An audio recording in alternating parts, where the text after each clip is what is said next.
गरीब सास की दर्जी बहू बनी फेमस डिजाइनर। आरती अपनी माँ दामिनी के साथ अपने छोटे से घर में बैठी थी और उसकी माँ सिलाई मशीन पर उसका शादी का लहंगा सिल रही थी। मुझे क्षमा कर दे आरती बेटी कि मैं तुझे नया शादी का जोड़ा भी खरीद कर नहीं दे पा रही हूँ। माँ, आप फिर शुरू हो गए। अगर आप बार बार ऐसे मायूस होगे ना तो मैं शादी ही नहीं करूंगी। देखना बिटिया, मैं तेरा ये शादी का जोड़ा इतना अच्छा सियूंगी ना कि पूरी दुनिया देखती रह जाएगी। और मैं इस लहंगे पर ऐसी नक्काशी करूंगी कि हर कोई इस लहंगे की डिजाइन देखता रह जाएगा। 8 दिन बाद आरती की शादी है और दामिनी के पास इतने भी पैसे नहीं थे कि वो अपनी बेटी के लिए शादी का लहंगा ला सके। इसलिए दामिनी अपने हाथ से शादी का जोड़ा सिल रही थी और आरती बाकी के कपड़े पर सितारे मोती चिपका रही थी। और 8 दिन बाद आरती की शादी एक गरीब लड़के अमित से हो जाती है और आरती पड़ोस के गांव में अपने छोटे से ससुराल में आती है, जहां उसकी सास नंद, मेनका, साक्षी, जेठ जेठानी कविता, अजीत, कविता का बेटा महेश और अमित ये सब उसका गृह प्रवेश करवाते हैं। और अब अगले दिन जब बाहर वाले कमरे में बैठकर आरती खाना बना रही थी और सास के साथ पति बैठकर अचार भरवा रहा था डिब्बे में, तब कविता और अजीत आते हैं। देवर जी, आपने 2000 रुपए कहाँ खर्च किए? भाभी, वो दोस्तों में खर्च हो गए। क्या तूने 2000 रुपए दोस्तों में खर्च कर दिए? देखिए माँ, कमाई तो ये एक पैसे की करता नहीं है और ऊपर से पैसे से बर्बाद और कर रहा है। कोई नहीं बेटा, शादी ब्याह में हो जाते हैं पैसे खर्च। मेरा अचार बिकेगा तो मैं तुझे दे दूंगी पैसे। महीने में 1-2 किलो अचार तो आपका बड़ी मुश्किल से बिकता है। आप कहाँ से दोगी हमें इतने पैसे? इतनी मेहनत से हम कपड़े बेचकर पैसे कमा रहे हैं, इस घर का खर्च उठा रहे हैं और आप सब ऐसे फालतू में हमारे पैसे उड़ाते जा रहे हो। भाभी, आरती कल ही यहाँ आई हैं, आप उनके सामने तो तमाशा मत कीजिए। ठीक है माँ जी, हम घर का किराया, बिजली का बिल ये दोनों भरेंगे। अब घर का राशन और बाकी के खर्च देवर जी और आपको करना होगा। अब तो देवर जी की पत्नी भी इस घर में आ गई है, तो अब कह दीजिए इन्हें कि ये कोई काम करके पैसे कमाएं। इतना कहकर कविता, अजीत और महेश बाहर चले जाते हैं। कविता, अजीत अपनी किराए की दुकान में बच्चों के कपड़े बेचने का काम करते हैं। 1000 बार कह कहकर थक गई हूँ मैं तुझे अमित कि कोई काम करके तू पैसे कमा बेटा। एक दिन तो ये होना ही था। मैं क्या करूं माँ, मुझे गांव में कहीं भी काम नहीं मिल रहा है। अब भाभी ने तो अपने मायके से पैसे लाकर भाई को कपड़ों का कारोबार खोलकर दे दिया, पर मेरे पास तो फूटी कौड़ी तक नहीं है। मैं क्या करूं? तभी साक्षी आती है। भाई, आप माँ के बनाए अचार को शहर ले जाकर बेचिए ना, वहाँ अचार बहुत बिकेगा। नहीं बिकता साक्षी, एक बार गया था ना मैं अचार लेकर शहर, 2 दिन तक घूमने के बाद भी पाव भर भी अचार नहीं बिक पाया था वहाँ। काश कि मैं पढ़ा लिखा होता तो आज मैं इस तरह बेरोजगार बनकर दर दर की ठोकरें नहीं खाता फिरता। अपने ससुराल की यह परेशानी देखकर आरती के होश उड़ जाते हैं। अमित सालों से गांव में काम तलाश कर रहा था। उसे काम तो बहुत मिलते थे पर वो ज्यादा दिन नहीं चलते थे। मेनका सालों से घर में अचार बनाती है और उन्हें गांव में बेचती है। कुछ दिन बाद आरती मेनका के साथ घर में अचार बना रही थी।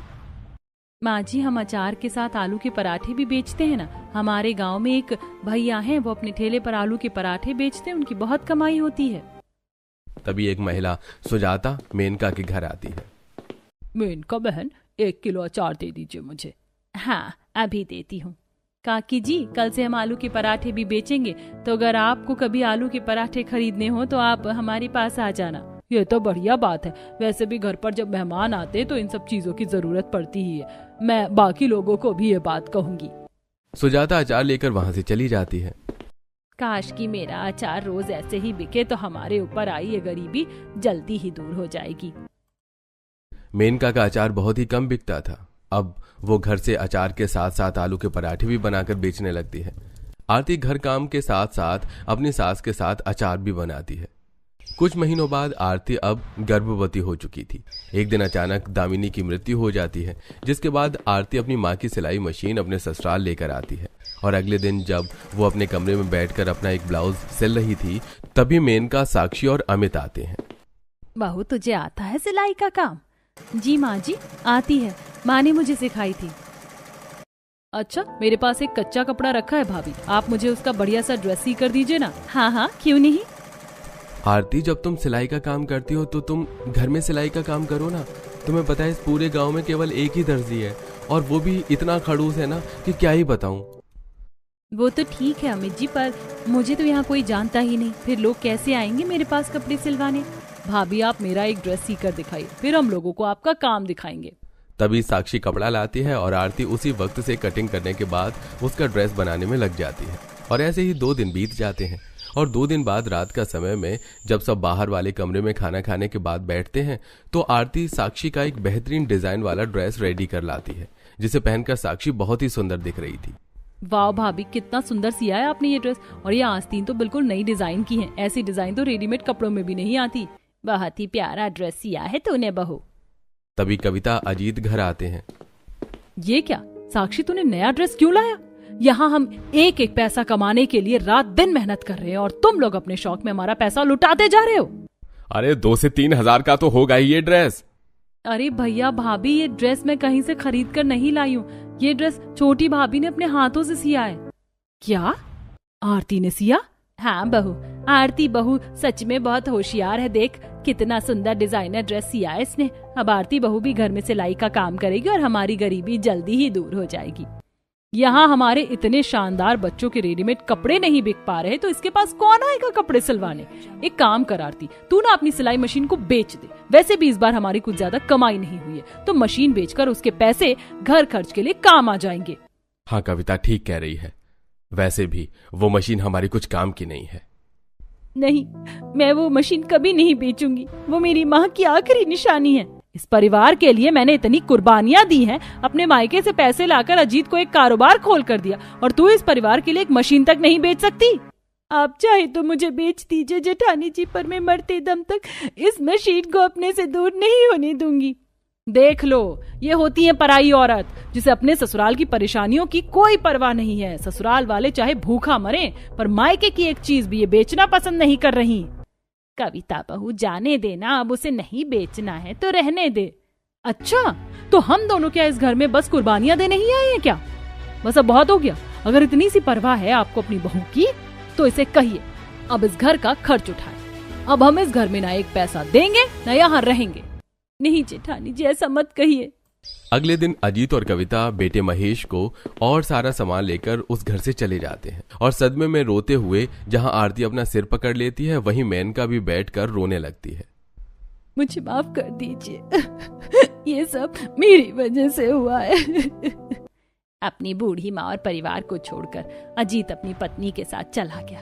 अब कैसे जिएंगे हम, कैसे चलेगा हमारे घर का गुजारा?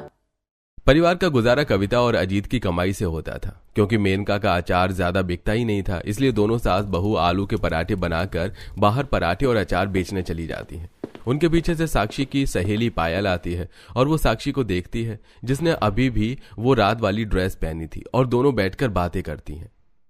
वाह, कितना सुंदर ड्रेस है तेरा साक्षी, कहाँ से खरीदा तूने? ये मेरी भाभी ने सिया है पायल। क्या तेरी भाभी ने? जा जा, क्यों फेंक रही है? ये तो रेडीमेड ड्रेस लग रहा है। अरे मैं सच कह रही हूँ बाबा, ये ड्रेस मेरी भाभी ने ही सिया है। तेरी भाभी तो बहुत अच्छे कपड़े सिलती है यार, उन्हें कहे ना मेरे लिए भी ऐसा ही ड्रेस सीने के लिए। उनका जो भी पैसा होगा सिलाई का मैं उन्हें दे दूंगी। अच्छा हाँ हाँ जरूर पायल, अगर किसी और को भी कपड़े सिलवाने हो ना तो तू उन्हें भी मेरी भाभी के बारे में बताना। अरे तू चिंता मत कर, अगर तेरी भाभी ने मेरे कपड़े अच्छे से सिए ना तो मैं व्हाट्सएप और इंटरनेट पर उन कपड़ों के फोटो को डालूंगी, फिर देखना कैसे तेरी भाभी के पास ग्राहक आते हैं। शाम को जब आरती आ जाती है तो पायल अपनी एक ड्रेस सिलने के लिए आरती को कपड़ा देती है और फोन में उसे डिजाइन भी दिखाती है, जिसे अच्छे से देखकर पहले आरती उसकी कटिंग करती है और फिर अगले दिन उसे सिलने बैठती है और 3 दिन में एक अच्छा सा ड्रेस उसे सिल कर देती है। और जब पायल उस ड्रेस को पहनती है तो कहती है, वाह भाभी आपने तो कमाल कर दिया, आपने तो मामूली से कपड़े का पूरा नक्शा ही बदल दिया। इतना कहकर पायल आरती को पैसे देकर चली जाती है और घर जाकर पहनी हुई ड्रेस की फोटो व्हाट्सएप और बाकी सोशल मीडिया प्लेटफॉर्म पर लगाती है और आसपास वाले लोगों के बीच भी इसका प्रचार करती है। अब जिसको आरती के बारे में पता चलता है तो वो सब भी आरती के पास कपड़े सिलाने आते हैं। एक ही दिन में आरती के पास 10 ग्राहक आ चुके थे और उसके पास बहुत काम होता है। वो बैठकर कमरे में सिलाई कर रही थी। भगवान जी का लाख लाख शुक्र है कि बहू को काम मिल रहा है। आरती, मैं शहर जाकर लोगों को तुम्हारे सिले हुए डिजाइनर कपड़े दिखाता हूँ, देखना वहां से भी तुम्हें बहुत काम मिलेगा। इतना कहकर अमित जाने लगता है। वाकई आरती सादे कपड़ों को भी अपनी कला से काफी शानदार बना रही थी। अब इसी तरह दिन प्रतिदिन बीतने लगे। आरती के पास हर बार अच्छे ग्राहक आने लगे। वो गर्भवती अवस्था में भी घर के काम के साथ साथ अपना सिलाई का काम भी करती है। एक शाम मेनका को एक शादी के लिए 10 किलो अचार बनाने का ऑर्डर मिलता है, तो वो आरती से जाकर कहती है, जो सिलाई कर रही थी, बहू मुझे कल 10 किलो अचार का ऑर्डर पूरा करके देना है। 15 दिन से मैं इसी पर काम कर रही हूँ। इतना बड़ा ऑर्डर पहली बार मुझे मिला है। पैकिंग करने में मदद कर दो। फिर उसके बाद पराठा भी बनाना है आलू के। कल तो उसका सामान रेडी करना है। माँ जी मुझे इस ड्रेस पर नक्काशी करनी है और कल ही ग्राहक को ये कपड़े चाहिए। कल शादी है उसके घर और ये कपड़ा भी काफी कीमती है। भाभी इस कपड़े पर मैं मोती चिपका देती हूँ। आप अचार बनाने में माँ की मदद कीजिए, क्योंकि माँ की तरह केवल आपको ही आता है अचार बनाना। ठीक है, पर ध्यान से चिपकाना मोती, क्योंकि ये ड्रेस पूरे 10,000 रुपए का है। सास के साथ जब वो बाहर वाले कमरे में अचार पैक करने बैठती है, तभी एक लड़की आरती के घर आती है। भाभी वो मेरा ड्रेस हो गया? नहीं, थोड़ा बाकी है, कल तक हो जाएगा वो कंप्लीट। अच्छा भाभी, ये मेरा शादी का लहंगा है, थोड़ा ढीला हो रहा है मुझे, तो आप कल तक इसे फिट कर दोगे? कल शादी के दिन मुझे इसे पहनना है। हाँ ठीक है, तुम इसे यहाँ बेड पर रख दो। ध्यान से भाभी, पूरे 20,000 रुपए का लहंगा है ये। बड़ी मन्नतों से भेजा है मेरे ससुराल वालों ने इसे। हाँ हाँ, तुम चिंता मत करो, इसे कुछ नहीं होगा। अब ये सारी बातें बाहर खिड़की के पास खड़ी कविता सुन लेती है। कविता मेनका के घर के बाहर खिड़की के पास खड़ी अंदर देख रही थी। अच्छा, तो इन लोगों के इतने अच्छे दिन आ गए कि ये हजारों रुपए कमा रहे हैं और हम वहाँ दाने दाने को तरस रहे हैं। कविता उसी गांव में अपने किराए वाले घर में आती है और कविता अजीत को सारी बात बताती है। क्या? हाँ, मैं उस आरती को कामयाब नहीं होने दूंगी। मैं उसका सारा कारोबार ही बर्बाद कर दूंगी। इधर आरती और मेनका अचार डिब्बों में डालकर रख देते हैं और फिर आलू के पराठे का सामान रेडी करते हैं, जिससे उन्हें रात का 1 बज जाता है। चलो 10 किलो अचार तो बन गया, अब सो जाते हैं। बहू तू कल सवेरे उठकर अपना सिलाई का काम कर लेना। गर्भवती अवस्था में ज्यादा काम करना अच्छा नहीं है। दोनों अपने अपने कमरे में जाकर सो जाते हैं। 1 घंटे बाद कविता चुपके से मेनका के कमरे की खिड़की के बाहर आती है और एक लंबी लकड़ी को आग लगाती है और वो लकड़ी खिड़की से अंदर घर में आरती के ग्राहकों के कपड़ों के ऊपर फेंक देती है, जिसके बाद दुल्हन का जोड़ा, ग्राहकों के कीमती कपड़े, ये सब जलने लगते हैं। बहुत उड़ रही थी ना हवा में आरती, अब देख सारे लोग कैसे तेरी बैंड बजाते हैं। कविता वहां से भाग जाती है और जब आरती को जलने की बदबू आती है तो वो जल्दी से उठती है और अपने पति को उठाती है। वो जल्दी जल्दी भाग कर आग को बुझाते हैं, पर उसके सपनों के साथ उसके ग्राहकों के सारे कपड़े जल चुके थे। सवेरे का समय था। मेनका अपनी बेटी के साथ आती है और जले कपड़ों को देख और आरती को रोता देखकर कहती है, अरे ये कपड़े कैसे जल गए आरती, कैसे हुआ ये सब? अरे बाप रे, इनमें तो ग्राहकों की बहुत कीमती कीमती कपड़े थे। माँ, हमें भी नहीं पता ये कैसे हुआ। अब क्या जवाब दूंगी मैं ग्राहक को? आज मनीषा की शादी और उसका शादी का कीमती जोड़ा पूरा जल गया है। मनीषा का लहंगा 20,000 का था, अब उसे क्या जवाब दूंगी? ये भयानक मंजर देखकर आरती और सब काफी परेशान होने लगते हैं और सब बाहर वाले कमरे में आरती को बैठाकर उसको चुप करवा रहे थे। तभी मनीषा और कुछ ग्राहक मेनका के घर आते हैं। लाइए भाभी, मेरे कपड़े जल्दी दीजिए, घर पर सारे मेहमान आ चुके हैं और बारात भी आती ही होगी। बाकी ग्राहक भी आरती से अपने कपड़े मांगते हैं। सब ग्राहकों को देखकर खामोश थे। क्या हुआ भाभी, जल्दी दीजिए ना मुझे कपड़े। मनीषा मुझे माफ कर दो, तुम सबके सारे कपड़े जल गए। ये सुनकर सबके होश उड़ जाते हैं। क्या जल गए? कैसे? बेटा पता नहीं, अचानक से रात को कपड़ों में आग लग गई और सारे ग्राहकों के कपड़े जल गए। अरे ऐसे कैसे जल गए? आज मेरी शादी है, अब मैं क्या पहनूंगी शादी में? आपको कपड़े संभाल कर रखने चाहिए थे ना। हमने संभाल कर ही रखे थे कपड़े मनीषा। मेरी हिम्मत ही मारी गई थी जो मैंने इतने कीमती कपड़े लेकर आपके पास आ गई। मैं कुछ नहीं जानती, मुझे मेरे कपड़ों की पूरी भरपाई चाहिए अभी। मनीषा और सब लोग बाहर जाते हैं और अपने सब एक साथ चिल्ला चिल्लाकर कपड़ों की भरपाई मांगने लगते हैं और खूब तमाशा करते हैं। फिर मेनका का परिवार भी बाहर जाता है उनको चुप करवाने, पर वहां अजीत, कविता भी आते हैं और अपने परिवार का पूरे गांव वालों के सामने मजाक बनते देखते हैं। इंसान की जितनी औकात हो ना, उसे उतने ही काम करने चाहिए। ज्यादा हवा में उड़ना भी इंसान को जमीन पर लाकर पटक देता है। 2 पैसे कमाने के चक्कर में लोगों का हजारों का नुकसान कर दिया इस आरती ने। अब कैसे भरपाई करोगे तुम लोगों के कपड़ों की? भीख मांगेंगे गांव में, और क्या। ये बातें सुनकर मेनका और सब खूब रोने लगते हैं। सारे ग्राहक गांव वालों के सामने काफी तमाशा कर रहे थे। देखिए, मैं आप सबसे हाथ जोड़कर विनती करता हूं, मेरी पत्नी इस समय गर्भवती है और ऐसी हालत में जरा सा भी टेंशन लेना बच्चे को हानि पहुंचा सकता है। मैं आपसे विनती करता हूं, हमें कुछ दिनों की मोहलत दे दीजिए, हम आपकी पाई पाई चुका देंगे। अमित और सब लोगों से हाथ जोड़कर मिन्नतें करने लगते हैं, जिसके बाद सब 10 दिन की मोहलत देकर वहां से चले जाते हैं। थोड़े समय बाद सब घर में बैठे थे। कविता और अजीत लोगों के सामने कैसा अपमान कर रहे थे हमारा। माँ, वो सब जाने दीजिए, पहले ये सोचिए कि हम इतने पैसे कहाँ से लाएं। घर देखो किराए का और पास में पैसा नहीं। 2 पैसे कमाने की कोशिश की थी और हजारों का नुकसान हो गया। ये सब मेरी वजह से हुआ है। ना मैं सिलाई का काम शुरू करती, ना ये सब होता। भाभी, इसमें आपकी कोई गलती नहीं है, वो तो बस एक हादसा था जो हो गया। अब बस हमें भगवान जी से प्रार्थना करनी चाहिए, भगवान जी हमें इस मुश्किल घड़ी से बाहर निकाल दीजिए। अगले दिन अमित अपने दोस्तों पहचान वाले हर किसी के पास जाकर कर्ज मांगने लगता है और कोई उसकी सहायता नहीं करता। तभी कविता, अजीत मेनका के घर आते हैं। ओहो, तुम लोगों की हालत नहीं देखी जा रही मुझसे। काश कि मैं तुम्हारे लिए कुछ करती। अब अगर बचना चाहते हो ना, तो एक ही रास्ता बचा है। रात के अंधेरे में सब मिलकर इस गांव से भाग जाओ, वरना गांव वाले तुम्हारे शरीर के टुकड़े करके उन्हें बेच देंगे और अपना पैसा वसूल करेंगे। दोनों की बातें सबके दिल में तीर की तरह चुभ रही थी। तभी दोनों वहां से चले जाते हैं। भगवान जी, मैंने आपसे कभी कुछ नहीं मांगा, आपने मेरे बाबा को मुझसे दूर कर दिया। मैंने आपसे कोई शिकायत नहीं की। फिर मेरी माँ मुझसे दूर हो गई, तब भी मैंने आपसे कोई शिकायत नहीं की। पर आज मेरी वजह से मेरा परिवार अपमान की दहलीज पर खड़ा है। मेरे ससुराल की इज्जत को बचा लीजिए भगवान जी। हमें अपमानित होने से बचा लीजिए। दोस्तों, यकीनन इंसान की गरीबी ऐसी ही होती है। ये इंसान को कदम कदम पर नई परेशानियां, मुसीबतों से मिलाती है। शाम का समय था। गांव में एक शानदार कार आती है। तभी उस कार में से एक रिया नाम की अमीर मॉडर्न लड़की एक सुंदर सी फ्रॉक पहनकर बाहर निकलती है। कहाँ होगा उस आरती डिजाइनर का घर? इंटरनेट पर किसी पायल ने तो यहीं का एड्रेस डाला था। तभी एक आदमी जा रहा होता है, जिसे रोककर वो पूछती है, अरे सुनिए भाई साहब, ये आरती नाम की दर्जी का घर कहाँ है? हाँ, यहाँ से थोड़ी दूरी पर उसका घर है, 3-4 घर छोड़कर। रिया कार में बैठकर जाने लगती है। इंटरनेट पर इस आरती डिजाइनर का तो बहुत नाम सुना है मैंने। उसका काम भी बढ़िया ही लग रहा है। बस वो मेरे लिए बढ़िया सा डिजाइनर कॉस्ट्यूम बना दे। तभी रिया आरती के घर आती है तो वहां घर में सब उदास बैठे थे।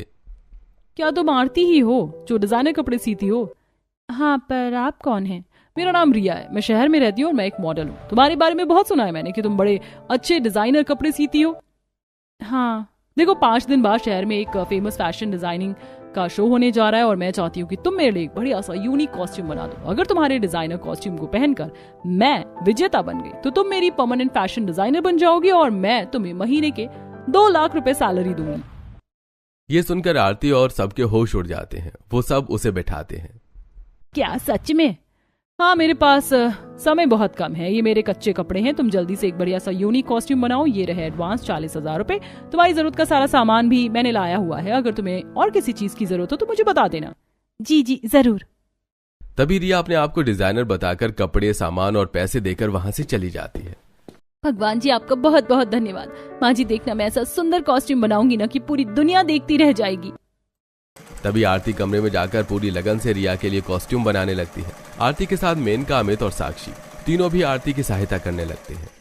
करीब 3 रातें और 2 दिन की कड़ी मेहनत के बाद आरती एक सुंदर सा कॉस्ट्यूम बना लेती है, जिसमें उसने काफी अच्छा डिजाइन डाला था, जिससे उसका लुक बहुत ही शानदार दिखाई दे रहा था। तभी रिया आरती के घर आती है तो उसे सुंदर से कॉस्ट्यूम को देखकर उसके भी होश उड़ जाते हैं और जब वो पहनकर आती है तो कहती है, वाओ, लुकिंग सो ब्यूटीफुल यार।